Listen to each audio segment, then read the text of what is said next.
Perry Saturn's tale is, unfortunately, a sad one. A man with huge potential who was maybe underutilized in the big leagues, Saturn never broke through to even the upper mid-card in the big two American promotions during the 90s and the early 2000s.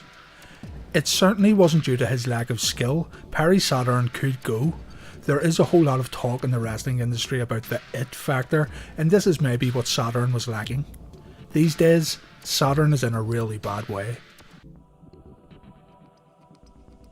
Perry enlisted in the United States Army for 4 years at the age of 17 before eventually embarking on a career in professional wrestling. Perry Saturn was trained by Killer Kowalski, the man who was responsible for training the likes of Triple H, Chyna and Frankie Kazarian, just to name a few.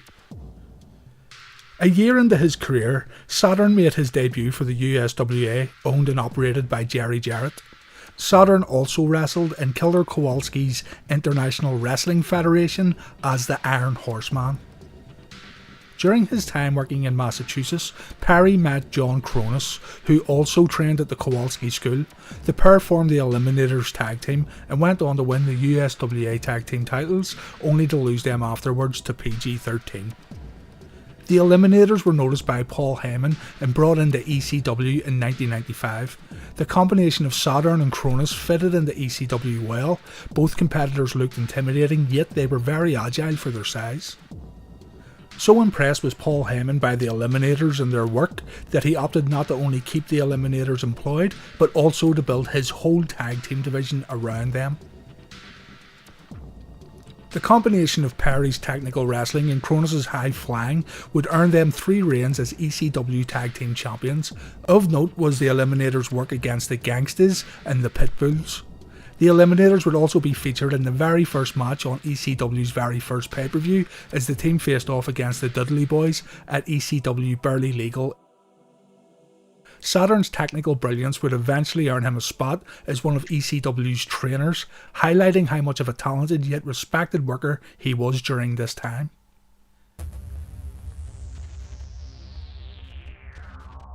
In mid-1997, Perry suffered a serious knee injury that required surgery and was thought to be sidelined indefinitely. Eric Bischoff and WCW would come calling, offering Saturn the opportunity to jump ship and make a ton of money over at WCW. He took the offer, splitting the Eliminators up for good. Still just months from getting major knee surgery, Perry debuted in WCW in late 1997 and joined Raven's flock. Due to the issues Saturn was having with his knees, he would need to change his wrestling style considerably. Watch the Eliminators in ECW, then watch Saturn's work later in WCW and the WWE. It's night and day. Saturn would turn to a more brawling style which would serve him better with his injured knee. The flock was a heel stable of misfits led by Raven. It seemed that someone wasn't paying attention backstage to the flock though, because they were very popular with fans, yet they were hardly ever booked to win a match. A missed opportunity for sure. Saturn would go on to win the TV title when he defeated Disco Inferno close to the end of 1997. The feud would help turn Disco babyface, and Saturn would lose the belt again to Disco the following month. Problems began to surface between Raven and Saturn in 1998, which led to Saturn leaving the flock.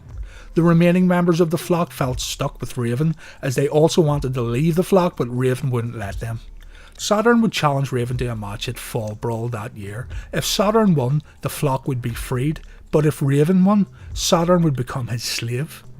The end of the flock came at Fall Brawl when Saturn defeated Raven, putting an end to a stable that should have got put over way more than what it did.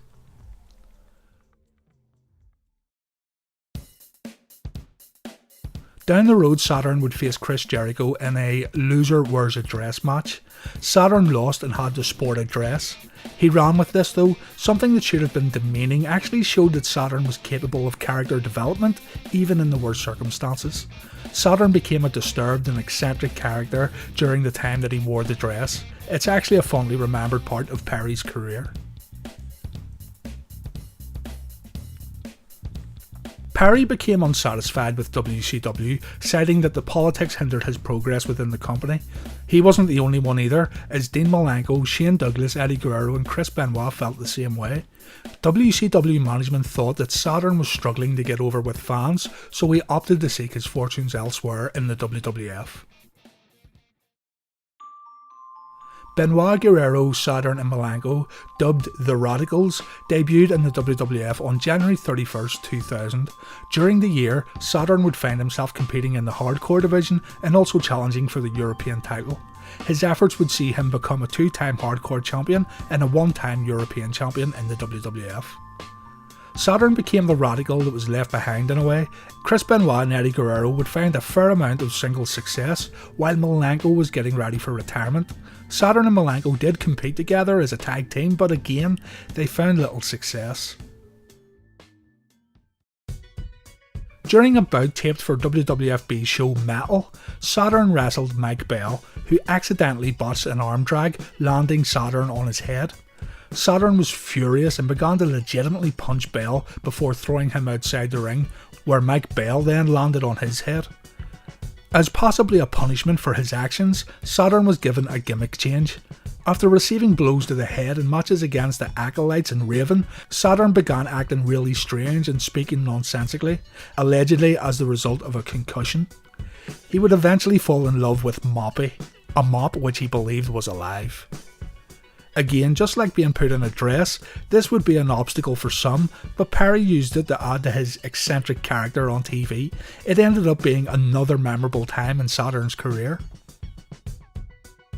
Moppy would eventually end up in a wood chipper and Saturn was demoted down to Sunday night heat matches. In April 2002, Saturn re-injured his ACL, sidelining him for 4 months. He was then released by the WWF in November 2002.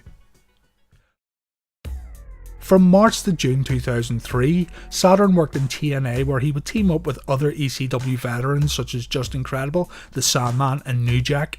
He would then find work in the Independents and also briefly worked in New Japan Pro Wrestling before a temporary retirement in 2004. That year, Saturn was involved in an altercation with 2 men where he came to the aid of a woman that they were in the process of raping. He fought the men and was shot with a .25 caliber in the back of the neck and in the right shoulder. After he recovered from the shooting, Perry became addicted to meth. He was homeless for several years after he spent most of the money earned in his wrestling career on drugs. Saturn practically disappeared. Not even his family or his friends knew where he was. Many presumed Saturn was dead.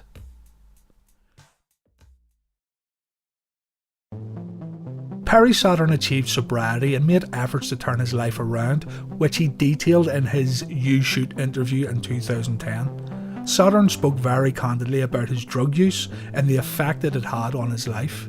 It's worth checking out. In the years that followed, Saturn made appearances at conventions and also wrestled a few matches in smaller companies.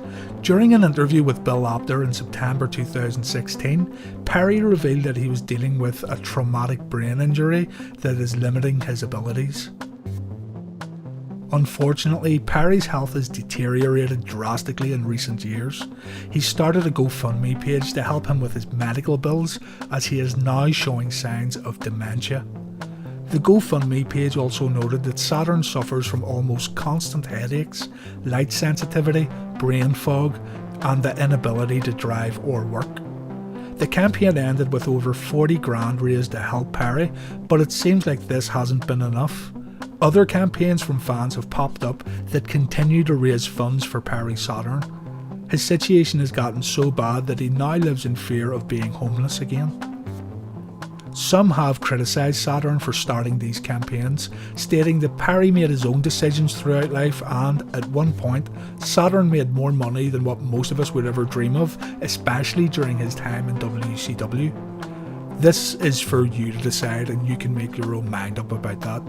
Whatever you think is right or wrong, it is very sad indeed to see someone who had so much potential in such a bad way in later life.